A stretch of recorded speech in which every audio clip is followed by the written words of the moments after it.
Den der rejse er jo nok for mig bedst sammenlignelig med at se sine egne børn vokse op, fordi det er også en rejse for de unge mennesker, der kommer ind.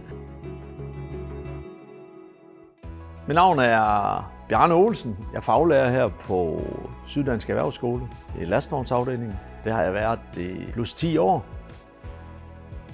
Interessen for sådan det at være faglærer, den kommer nok af det her med at se andre mennesker udvikle sig.